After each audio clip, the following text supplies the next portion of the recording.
नजरों से हमको अपनी तहजीब से महरूम करना चाहती है। इनको पैगाम मिल जाएगा कि अब दोबारा मुसलमान भारत का मस्जिद खोने को तैयार नहीं है।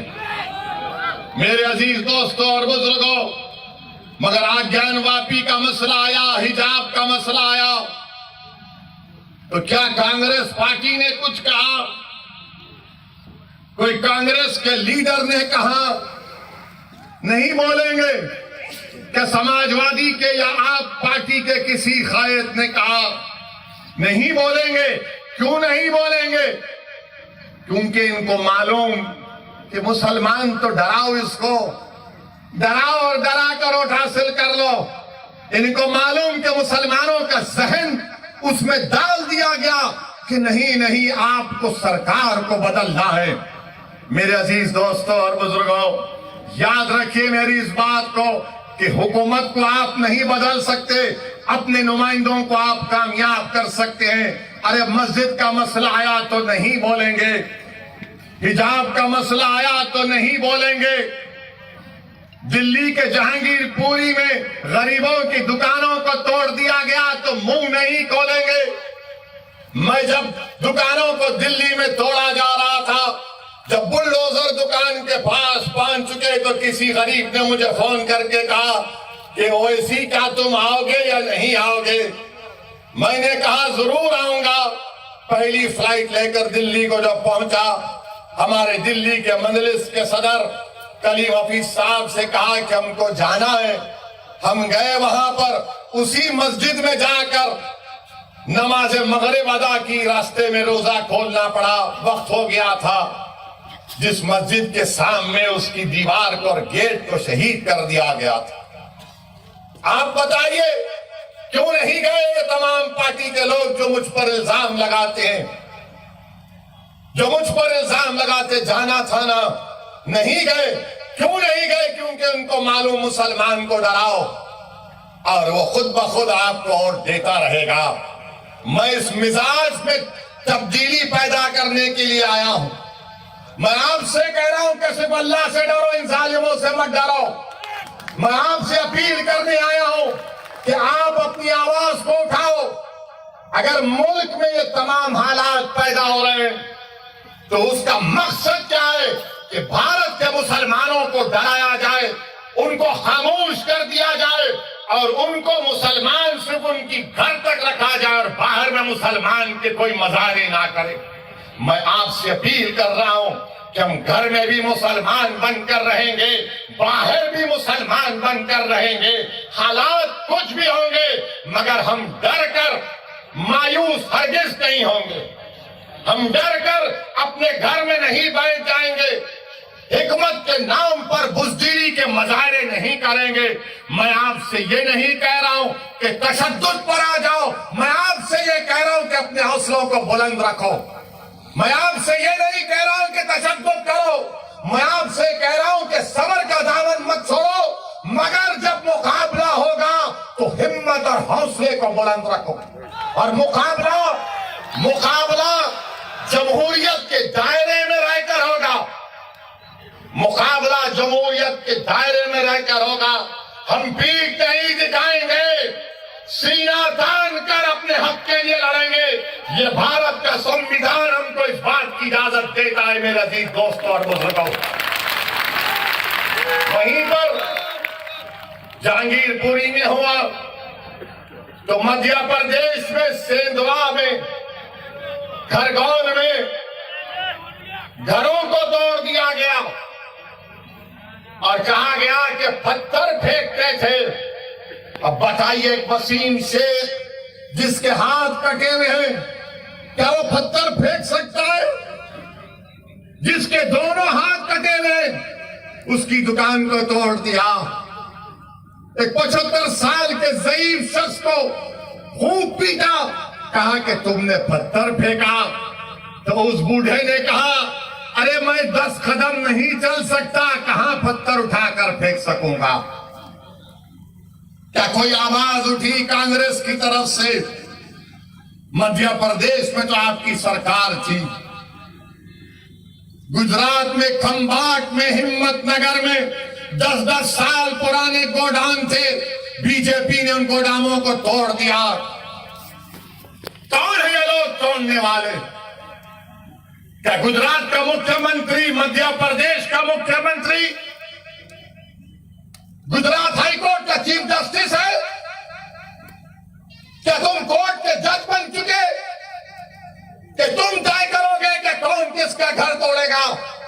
अरे आज तुम गरीबों का घर तोड़ रहे हो, याद रखो अल्लाह देख रहा है, अल्लाह देख रहा है। फिरौन को भी अपनी ताकत पर गुरूर था, नमरूद को भी था, यजीद को भी था, मगर सबका इख्तिदार चला गया। अगर आज कोई इख्तिदार के नशे में चूर होकर कह रहा है कि घर तोड़ दूंगा, तुम कितने घर तोड़ोगे बताओ? तुम घर तो तोड़ सकते, मगर याद रखो इख्तिदार तुम्हारी हाथ से छीना जाएगा इंशाअल्लाह ताला। इख्तिदार किसी के पास नहीं रहता। बड़े बड़े लोग आकर चले गए। जब अलेक्जेंडर दुनिया से जा रहा था, जिसने आधी दुनिया को फतेह किया, तो उसने एक वसीयत की थी कि जब तुम मेरे जनाजे को लेकर जाओगे तो मेरे हाथ को खुले रखना। लोगों ने पूछा अलेक्जेंडर द ग्रेट इसमें क्या हिकमत है? तो उसने कहा कि जिसने आधी दुनिया को फतेह किया, मैं पैगाम ये देना चाहता हूं कि मैं जब दुनिया छोड़ के जा रहा हूं तो मेरे हाथ खाली है, मेरे हाथ में कुछ भी नहीं। तो याद रखो, जुल्म करने वालों, जुल्म को रोको। उस खरगोन में, बल्कि उत्तराखंड, खरगोन और उत्तराखंड में हमारी एक मां ने कहा, क्या कहा उस मां ने? मैं बार बार जब उसका वीडियो देखता हूं तो मेरे रोंगटे खड़े हो जाते। हमारी उस मां ने कहा कि मैं सब्र कर लूंगी, अल्लाह नहीं करेगा इंशाअल्लाह। उस मां ने कहा कि मैं सब्र कर लूंगी, अल्लाह नहीं करेगा। और मैं आपसे अपील कर रहा हूं कि अल्लाह पे तवक्कल करो, जिद्दोजहद करो मेरे भाई, मेरी मां और बहनें, जिद्दोजहद करो। सूरह आल इमरान में अल्लाह फरमा रहा है कि सब्र करो, कमर बस्ता हो जाओ और सिर्फ अल्लाह से डरते रहो। हमको जिद्दोजहद करना है। अगर आप समझेंगे नहीं कांग्रेस पार्टी है, ये कांग्रेस पार्टी है क्या? मुझे बताओ, आप है क्या कांग्रेस पार्टी? बताइए। उनके मोहतरम बेचारे हर थोड़े दिन को कहीं ना कहीं गायब होकर निकलते। आखिर है क्या कांग्रेस पार्टी? लोग हम पर इल्जाम लगाते हैं कि ओवैसी के आने से गुजरात में ऐसा हो जाएगा, ओवैसी मजलिस के आने से वो बीजेपी को फायदा हो जाएगा। मैं कांग्रेस पार्टी से पूछना चाह रहा हूं, आपने गुजरात में आखिरी मर्तबा सरकार कब बनाई थी? बताओ कांग्रेसियों, तुमने गुजरात में आखिरी मर्तबा अपनी सरकार कब बनाई थी? आपको मालूम है? कितने साल हो गए? कितने साल हो गए? बच्चे तो नहीं देखे और नहीं देखेंगे इंशाअल्लाह। आप जो बुजुर्ग देखे वो देख चुके, वो भी नहीं देखेंगे। इतने सालों से ओवैसी नहीं आया, इतने सालों से साबिर नहीं आया, इतने सालों से मजलिस नहीं आई। आप कैसे हार गए? कैसे हार गए? क्या मेरे अजिन्नात आकर आपको बोले कि बीजेपी को वोट डालो? क्या मुफ्ती इस्माइल के मौकिल आकर आपको बोले? फिर कैसे आ रहे आप? इसका कोई जवाब नहीं है इनके पास। मगर अब जब आ रहे तो कह रहे हैं देखो हमारे खाली 3 एमएलए हैं, तुम क्यों आए? आप भीख मांग रहे क्या मेरे से? 3 आपके एमएलए हैं, अगर मजलिस उसको 12 कर देगी तो आपका ही फायदा है ना इंशाअल्लाह ताला मजलिस के। हम 3 नहीं चाह रहे, हम बढ़कर चाह रहे हैं। हम अपना हिस्सा चाह रहे हैं। अगर हमारे गुजरात के पटेल भाई मुसलमानों की उनकी आबादी 1 है और उनके 47 एमएलए जीत सकते हैं और हमारे 3 क्यों जीत रहे हैं, बताओ कौन डील कर रहा है? कौन डील कर रहा है? मेरे अजीज दोस्तों और बुजुर्गों, और फिर कांग्रेस के 12 एमएलए बीजेपी में भाग गए। मेरे से पूछ कर गए थे क्या? 12 भाग गए। क्या मैंने उनको बिठाकर हैदराबाद की बिरयानी खिलाई?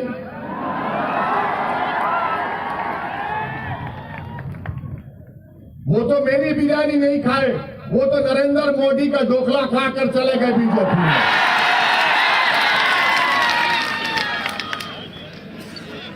अब कांग्रेस पार्टी कुछ नहीं बोलेगी इस पर कि आप क्यों आ रहे?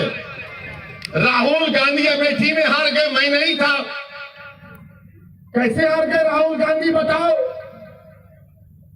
फिर आप केरल को जाते हैं, केरला को, वहां पर जीतते। क्यों जीतते? क्योंकि 35% मुसलमान है। अमेठी में हार गए, मैं नहीं था, मजलिस नहीं थी। मगर बोलेंगे नहीं नहीं, ओवैसी वहां से गुजरा था, मैं तो गया भी नहीं। आपके 12-13 एमएलए गुजरात से चले गए। क्या ये बात सच नहीं है कि वडगाम के कांग्रेस के जो साबिका एमएलए थे मनी भाई चले गए, टाटा कर गए? क्या आपके खाने की दुकान पर मनी भाई खाकर गए थे क्या कि भाई यहां पर अच्छा खाना मिलता है, मैं खा के जाऊंगा? मनी भाई चले गए। अच्छा, फिर एक और इनका एमएलए गया जिसका नाम है अश्विन कोटवाल। उसने पेपर में बयान दिया, मैं पढ़ा, जिसमें अश्विन कोतवाल ने कहा कि मैं कांग्रेस से जीतता जरूर था, मगर मैं अश्विन बोल रहा है कि मेरे दिल में नरेंद्र मोदी की मोहब्बत थी। क्या मोहब्बत है कांग्रेसियों की? जबान पे मुसलमान और दिल में मोदी की मोहब्बत है, और आकर हमसे कह रहे हैं कि आप इलेक्शन क्यों लड़ रहे हैं? मेरे अजीज दोस्तों और बुजुर्गों, महाराष्ट्र की असेंबली में मुफ्ती इस्माइल हमारे कायदे मुकन्नना है और धूलिया से फारूक शाह हैं। आप उठाकर असेंबली की कार्रवाई देख लीजिए। बिहार में मजलिस के 5 एमएलए बिहार की विधानसभा को हिला के रख देते हैं। सीमांचल के इंसाफ की बात होती है। ये 3 जो जीत के गए, कितने बार मुंह खोला तुमने? कितने बार तुमने हक और इंसाफ की बात की? भारत की पार्लियामेंट में 540 की लोकसभा है, सिर्फ 2 रुकने लोकसभा है मजलिस के मेयर इम्तियाज जलील साहब। अब जब दोनों में से कोई एक खड़ा हो जाता है 5-6 मिनट के लिए बोलने के लिए, तो बीजेपी के 300 एमपी खड़े हो जाते हैं। क्या बोलेगा सुनने के लिए? हम सिर्फ 5-6 मिनट बोलते, 5-6 मिनट, और सब खड़े हो जाते हैं। कौन नरेंद्र मोदी के सामने एनपीआर एनआरसी के कानून को फाड़ दिया? क्या कांग्रेसियों ने पढ़ा था? अमित शाह बैठे हुए, मैंने कहा यह कानून काला कानून है, मैं नहीं मानता, इसको फाड़ूंगा। आपने भी यहां पर वडगाम में एनपीआर एनआरसी के खिलाफ एहतजाज किया, मैं आपको सलाम करता हूं। अल्लाह आपकी उस कुर्बानी को कबूल करे। 250 लोग जेल को गए। दिल पर हाथ रखकर बोलो, क्या कांग्रेस ने कहा कि तुमको छोड़ना चाहिए जेल से? दिल पर हाथ रखकर कहो कि जब 250 लोग एनपीआर एनआरसी में वडगाम के उसमें जेल में गए तो क्या कांग्रेसी बोले? कब बोली कांग्रेस? जब पट्टीदारों के लोग जेल में थे तो कांग्रेस ने कहा छोड़ो और केस को वापिस लो। मगर जब वडगाम का मुसलमान जेल में था तो तुमको हमारे से मोहब्बत नहीं। ये फर्क है, याद रखो आप। यकीनन बीजेपी को हराना है। कौन कह रहा नहीं हराना है? हम ही तो लड़ रहे हैं बीजेपी के खिलाफ। पार्लियामेंट में हर चीज में मजलिस मुखालिफत करती है। ट्रिपल तलाक का कानून आया तो मजलिस ने मुखालिफत की। एनपीआर एनआरसी का कानून आया, मजलिस ने कानून की कॉपी को फाड़ा। यूएपीए का कानून आया, हमने मुखालिफत की, कांग्रेस ने तायीद की। क्या कांग्रेस ने अमित शाह के लाए हुए तरमीमी बिल की तायीद नहीं की? तायीद की। और आज आप हम पर उंगलियां उठाते हैं। मेरे अजीज दोस्तों और बुजुर्गों, मेरी जिंदगी का एक ही मकसद है कि मेरी जमात का पैगाम यही है कि आपके सियासी नुमाइंदे कामयाब होकर जिला परिषद हो, असेंबली हो, पार्लियामेंट हो, जाना चाहिए। आपकी आवाज सुननी चाहिए। अगर आप नहीं आवाज उठाएंगे और सिर्फ कहेंगे कि हम सिर्फ आंसू बहा देंगे, डर कर, याद रखिए आप जमहूरियत में हैं, लोकतंत्र में हैं। आपको अपना हक मिलना चाहिए। और हक कैसे मिलेगा? जब आप अपने वोट से अपनी पार्टी के नुमाइंदों को कामयाब करेंगे। मेरे अजीज दोस्तों और बुजुर्गों, यही मजलिस इत्तेहादुल मुस्लिमीन का पैगाम है। अब मुझे किसी ने पूछा कि ये ज्ञानवापी के नीचे क्या देखना चाह रहे, ताजमहल के नीचे क्या देखना चाह रहे, कुतुब मीनार के नीचे क्या देखना चाह रहे? तो सोशल मीडिया पर मैंने ये पढ़ा, मेरे को नहीं मालूम, वल्लाहु आलम। किसी ने कहा सोशल मीडिया पर लिखा कि वो ताजमहल देखने गया था, आगरा के ताजमहल के जो क्यूरेटर जिम्मेदार थे उनके साथ, उनका रिश्तेदार था। तो उस लड़के ने कहा, लिखता है कि मैं ताजमहल के नीचे जाना चाह रहा था, तहखाने में। तो उसको डायरेक्टर ने कहा कि देखो सेल फोन की इजाजत नहीं है, सेल फोन रख दिए। फिर जब नीचे गए तो फिर चेक किया गया कि क्या सेल फोन है, नहीं था।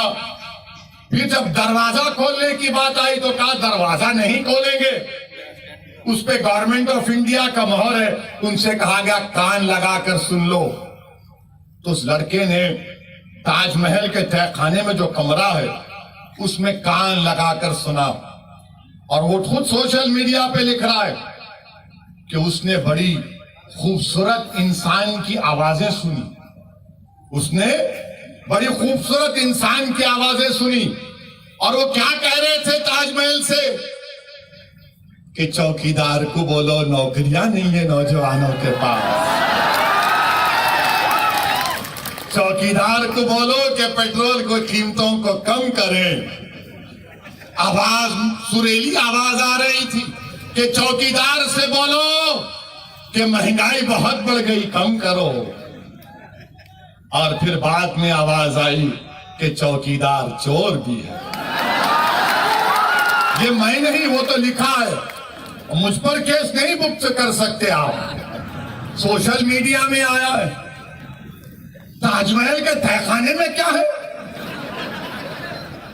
अमा यार, हमारे घर में चिराग नहीं जल रहा है गरीबों के, तुमको ताजमहल के तहखाने की फिक्र है, कुतुब मीनार की फिक्र है, तुमको हर चीज की फिक्र है, मगर भारत के गरीबों की फिक्र नहीं। देश के प्रधानमंत्री को अय्यूब पटेल की बेटी की तकलीफ को देखकर देश के प्रधानमंत्री भावुक हो जाते हैं। मगर खंभात और हिम्मतनगर में उन गरीबों को जो धूप में आज अपनी जिंदगी गुजार रहे हैं, जिनके घरों को तोड़ दिया गया, देश के प्रधानमंत्री क्या आपके आंख में आंसू नहीं आएंगे? क्या आपके आंख में आंसू सिर्फ टीवी कैमरा को देखकर आएंगे? मेरे अजीज दोस्तों और बुजुर्गों, ये भारत की हकीकत है। कब तक है परमिशन? हाँ ठीक है, ठीक है, कोई बात नहीं है। हाँ नहीं, अरे 10 बजे खत्म करेंगे, क्योंकि अभी थोड़ा बाकी रखेंगे ना। मैं फिर आऊं ना, मत आऊं। आप फिर आना पड़ेगा ना मुझे। आप तमाम लोग हमारा साथ देंगे ना? आप तमाम लोग वडगाम से मजलिस को कामयाब करेंगे इंशाअल्लाह। जरा हाथ उठाकर बोल दीजिए। मेरे अजीज दोस्तों और बुजुर्गों, मैं आपसे सिर्फ इतना ही कह रहा हूं कि अपनी सियासी आवाज को बनाइए। मेरी जिंदगी का आपकी जिंदगी का कोई भरोसा नहीं है। जब हम उत्तर प्रदेश में थे तो 6 गोलियां चलाई गई, अल्लाह का करम था बच गए। तो ये जालिम बोले नहीं, नीचे क्यों चलाए? तो मेरे प्यारे, कभी तुम अपने घर में खुद अपनी बीवी को बोलो कि बेगम मैं गाड़ी में बैठता हूं, जरा मेरे पैर के करीब मार के दिखाओ। एक पटाखा इनको फूटता है तो रात भर नींद नहीं आती। तो बहरहाल अजीज दोस्तों और बुजुर्गों, आपका तहे दिल से शुक्रिया कि आप तशरीफ लाए। मैं आपको सलाम करता हूं और आपसे वादा कर रहा हूं कि वडगाम को फिर से आऊंगा और आपके किसी एक दुकान में बैठकर खाना भी खाऊंगा। अस्सलाम वालेकुम रहमतुल्लाहि व बरकातहू।